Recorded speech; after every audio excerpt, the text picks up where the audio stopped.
They dragged him out of his car, fabricated false charges, until he showed them exactly who he was. It was late at night in Lyon, France. The streets were nearly empty, save for the whisper of wind and the silent flicker of traffic lights changing color. Damien Laurent, deputy prosecutor of the regional court, had just left a late dinner with a few colleagues. His mind was focused on one thing: getting home. Until blue and red lights flashed behind him. He sighed, signaled, and pulled over.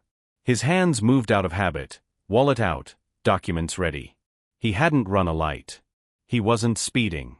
His car had passed inspection just last week. There was no legitimate reason to be stopped. But Damien knew, legitimacy wasn't always a prerequisite. Two officers approached. Jean Morel, tall and broad-shouldered, moved to the driver's side. On the passenger side stood Hugo Weber, lean, sharp-eyed, with a stare that didn't blink. Papier, s'il vous plaît, Morel barquette curtly. Damien handed over his documents, calm. May I ask why I'm being stopped? He said evenly. Morel glanced at Weber before replying. Your tail light's broken. Damien frowned. He knew that was a lie. He'd seen it reflecting clearly in his rear-view mirror moments ago. Are you certain? He asked, voice still neutral. The tension thickened. Morel leaned in, voice turning cold. Out of the car. Now. Damien tensed. Years in prosecution had given him instinct. This wasn't routine. This was a setup.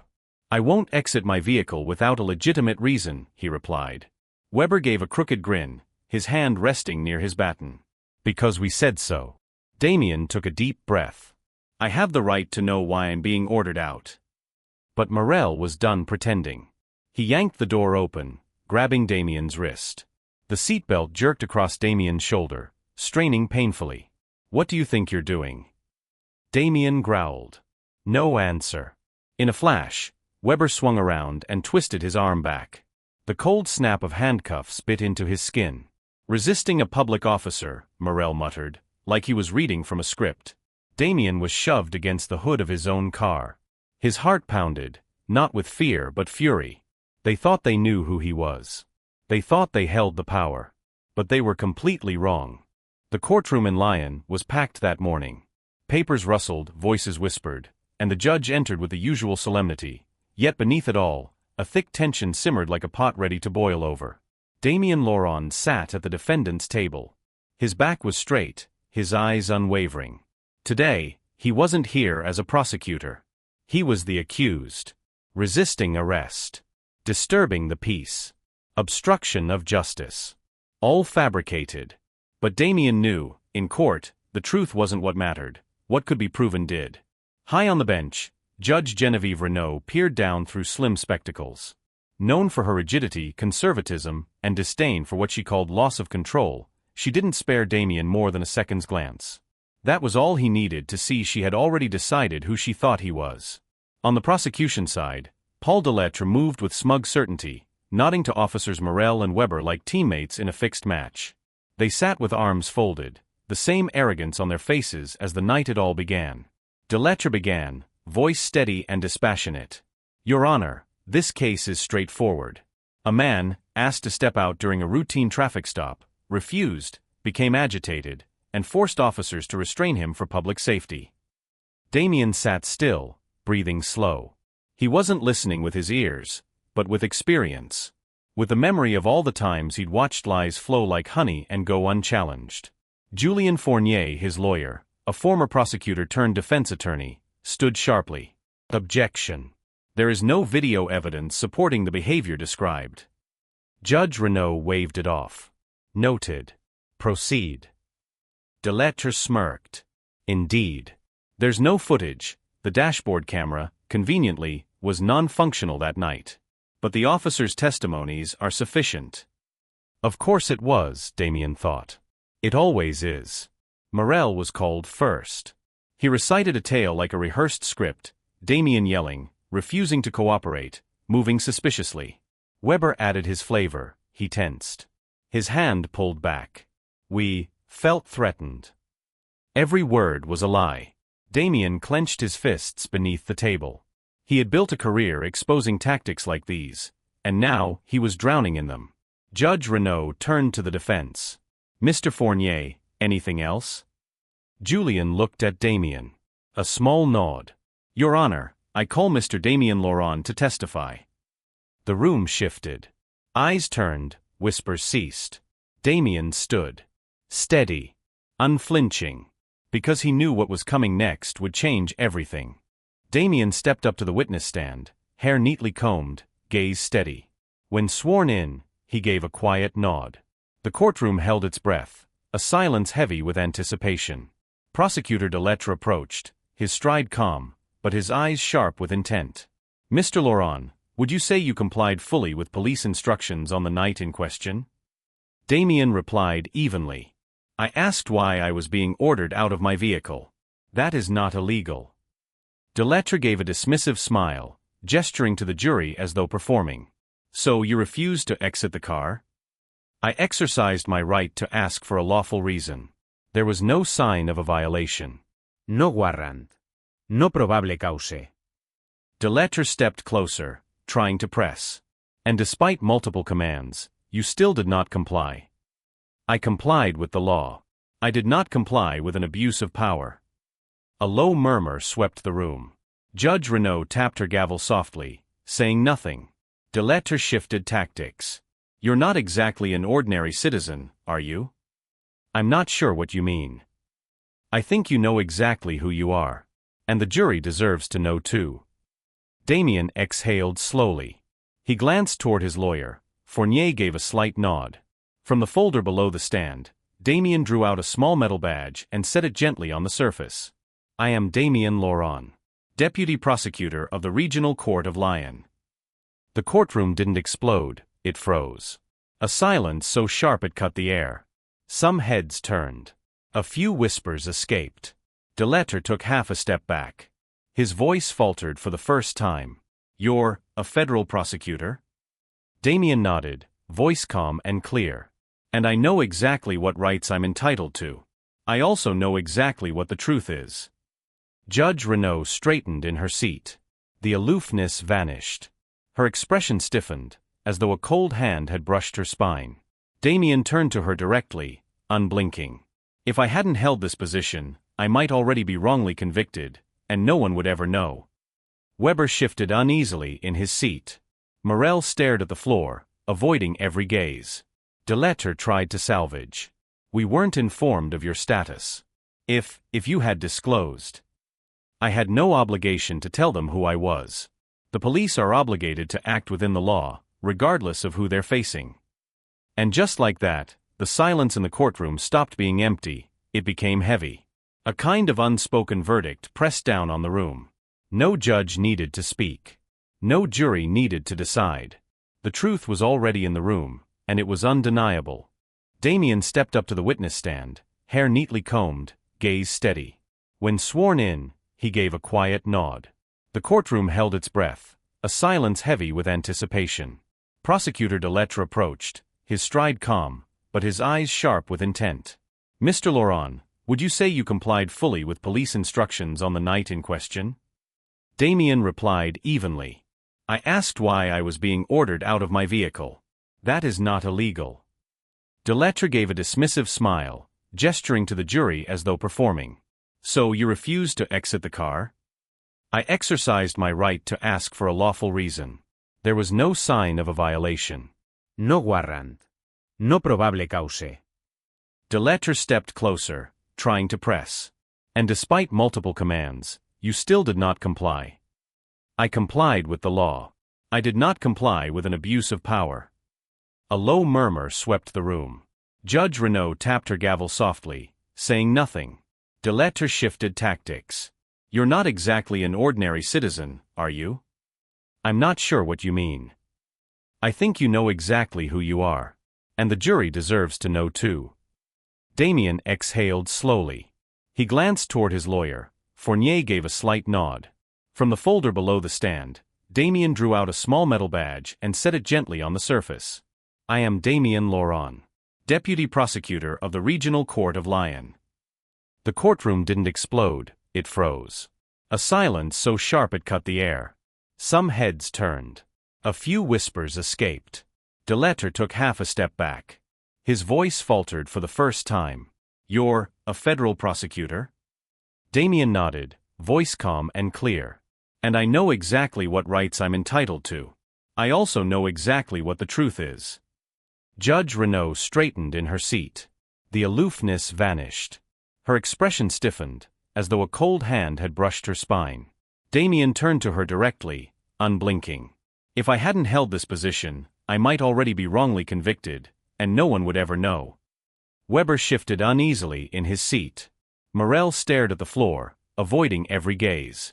Delettre tried to salvage. We weren't informed of your status. If you had disclosed. I had no obligation to tell them who I was. The police are obligated to act within the law, regardless of who they're facing. And just like that, the silence in the courtroom stopped being empty, it became heavy. A kind of unspoken verdict pressed down on the room. No judge needed to speak. No jury needed to decide.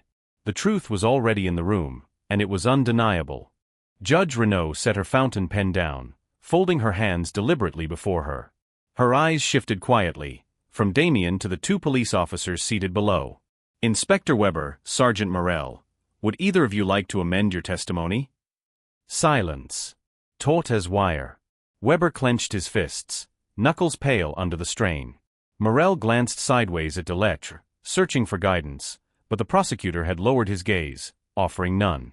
Damien didn't rush. He leaned back slightly, his voice calm but clear. Your Honor, I request the court subpoena the patrol communication logs from that night. If they truly reported a broken taillight as claimed, it will be in the record. If not, the truth is self-evident. Delettre went pale. Weber shifted, as if about to object, then thought better of it and fell silent. Renaud nodded slightly. Reasonable request. The court grants it. Subpoena will be issued by this afternoon. Morel bowed his head, panic flickering across his face for the first time. Weber sat frozen, breathing shallowly. In the gallery, particularly among the legal professionals, a shared awareness began to dawn. This was no longer a simple trial. It was the first crack in a wall no one had dared to touch, and someone had just put their hand through. At the back of the courtroom, a young reporter slowly pulled out her phone. Her fingers trembled. She didn't start typing, not yet. She simply looked at Damien, eyes wide, as though she had just witnessed something seismic. Outside, the rain had started to fall, soft and steady. Inside, the truth had begun to seep through the lacquered veneer of power. News spread like wildfire through dry forest. That very afternoon, the first article hit the legal column of Le Monde. Federal prosecutor wrongfully arrested in Lyon, a truth that shook the court. Accompanying it was a photo from the courtroom, Damien's composed, piercing gaze, and the moment he revealed his government ID. A short video, secretly recorded from the gallery, began to go viral across social media. Damien's words, "Je suis procureur fédéral," were now shared by hundreds of thousands, not as information, but as declaration. Questions ignited. Who else had been stopped under the pretext of routine taillight checks? How many others were like Damien, but without a badge to shield them? Judge Renaud's office, once a symbol of discipline and procedural rigor in the Auvergne-Rhône-Alpes region, was suddenly flooded with complaints, demands for inquiry, even threats. As for Weber and Morel, they vanished from duty rosters. The police department refused comment, merely stating they were cooperating with an internal investigation. But word spread quickly within law enforcement circles. Both had been suspended. Delettre, the once cocky prosecutor known for striding through courtrooms like a man with nothing to prove, fell silent. Journalists began combing through past cases he declined to prosecute, especially those with possible racial or procedural bias. But Damien? He didn't rest. He didn't grant interviews. Didn't write op-eds. Didn't speak on social media. Instead, he spent long days in the National Law Archives, combing through old case files, searching for echoes of his own story. Looking for versions of himself who never got to say, "I am a federal prosecutor," because they weren't. To Damien, this wasn't closure. This was the opening argument. 1 week later, Damien was summoned back to court, not as a defendant this time, but as a central figure in a special judicial hearing.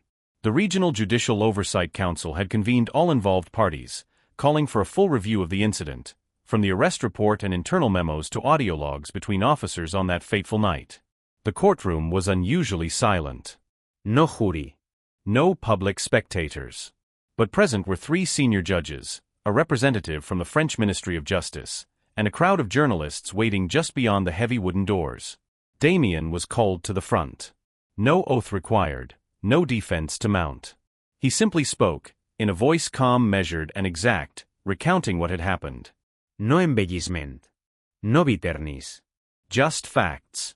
He ended with a single line that drew complete silence from the panel. If I hadn't had that badge, I wouldn't be sitting here today. Then came the officer's attorney. He appealed to the panel with mentions of job stress, standard vehicle stop protocols, and the perceived non-compliance of Damien's behavior. But the excuses crumbled quickly. Dispatch logs held no mention of a broken taillight. Traffic cameras confirmed Damien's car was in full working order. There was no room left for doubt. Finally, the presiding judge spoke. This council finds clear indications of abuse of authority and serious breaches of ethical and legal conduct by officers of the judiciary and police. The case will be referred to the Central Prosecutor's Office for criminal review. The gavel fell. The hearing adjourned. Damien stood, buttoned his coat, and walked out. No applause. No chairs. But the way people looked at him had changed, not with pity, but with respect. Outside, rain fell gently over Lyon. But to Damien, the air felt lighter. Not because he had one, but because light had been cast on a dark corner of the system. And this time, it hadn't been extinguished. News of the hearing spread within hours. Major newspapers ran Damien's story on their front pages. Prosecutor wrongfully arrested, turns the system on its head. When justice is tested by those who should protect it. But Damien wasn't seeking the spotlight. He spent the following days in his small office in Lyon's 5th arrondissement. No interviews, no speeches. Just quiet, focused work, combing through case files of individuals once detained by the same 2 officers. The list was long. Far too long. And then one name made him stop. Malik Traoré, 19, first-year design student. Arrested for allegedly carrying illegal substances during a random stop-and search. No lawyer. No evidence. Convicted, 8-month suspended sentence. Damien gripped the file. He knew, this wasn't about him anymore. If the system had twisted the truth even against someone with a federal badge, then for people like Malik, it left no room to breathe. A few days later, Damien submitted a formal petition to the Inspector General's office, requesting a reopening of at least 12 cases involving officers Driscoll and Kessler. He also handwrote a letter to Malik, explaining his own experience and pledging to pursue a retrial. Meanwhile, public outrage hadn't died down. Town halls and roundtables were held. Civil rights lawyers began digging into dormant case files. At the University of Lyon, students unfurled a banner. Justice doesn't start with laws. It starts with courage. That evening, Damien stepped out of his office into the misty Lyon dusk. The city was dim in a soft drizzle. Across the street, taped to a fogged window, a small handwritten note fluttered. Merci, Maître Damien. He stared at it for a long while. Not out of pride. But because he knew, the real fight was only beginning. A week later, Damien received a call from the office of the Inspector General. The woman's voice on the other end was formal, but couldn't quite mask the tension. We've reviewed your petition, Maître. It appears, those case files warrant a much deeper investigation. No thank you. No apology. But Damien simply nodded, as if this was the answer he'd been waiting for all along. At the same time, public pressure was reaching a new peak. On nightly current affairs shows, political commentators clashed live on air. How can an unlawful arrest of a federal prosecutor not lead to immediate prosecution? At the district courthouse, Chief Judge Holloway abruptly announced an indefinite leave of absence due to health reasons. Everyone understood it for what it was, a silent exit. As for Driscoll and Kessler, once so smug on the witness stand, an internal affairs investigation was officially launched, this time under the direct supervision of the Ministry of Justice. Damien didn't gloat. He didn't celebrate. Instead, he sat down to write a long-form article for Le Monde, not an attack, but a clear, detailed account of what had happened, what had been hidden, and what needed to change. The piece closed with a quote from Am Césaire. There is no such thing as neutrality in injustice. Silence is a choice too. The article spread like wildfire. Across social media, people began to share their own stories. A quiet movement began to take root, not because Damien was a prosecutor, but because he dared to speak, and keep speaking, while others stayed silent. One morning, Damien entered his office to find an unmarked envelope on his desk. Inside, a small handwritten note. Thank you for not turning away. My son lost his voice. But because of you I found mine, and spoke in his place. He folded the note, placed it in his drawer. Justice isn't a destination. It's a road. And Damien knew that road was still long ahead. Time passed, but the echoes of that trial never truly faded. Doors once sealed shut began to open. Silent inquiries gave way to sweeping audits. Damien was no longer just a name on the roster of prosecutors. He had become a symbol of courage within the very system that had turned on him. One October afternoon, he was invited to speak at a legal conference in Strasbourg. Inside a grand hall with stained glass domes and vaulted ceilings, the eyes of hundreds of young law students followed his every word. I'm not here to tell you my story, Damien began, his voice steady and composed. I'm here to ask you this. If one day justice came knocking, not to deliver a verdict, but to ask for salvation, what would you do? The hall fell silent. Not from fear, but because truth was being heard. After the speech, a student approached him. Her hands trembled slightly as she held out a printed copy of his article. I'm from Marseille, she said softly. My family was evicted illegally. Your piece, it was the first time I believed the system could change. Damien smiled. Not out of pride, but because he knew, every word, every action, every story, no matter how small, could be the beginning of something far greater. As dusk fell over Strasbourg, with the last rays of sunlight brushing against the stone facades, Damien stepped into Kleber Square, a place that had borne witness to countless marches for human rights. Today, it was calm. But Damien knew. Peace isn't silence. It's the result of unrelenting vigilance. And he would continue walking that path.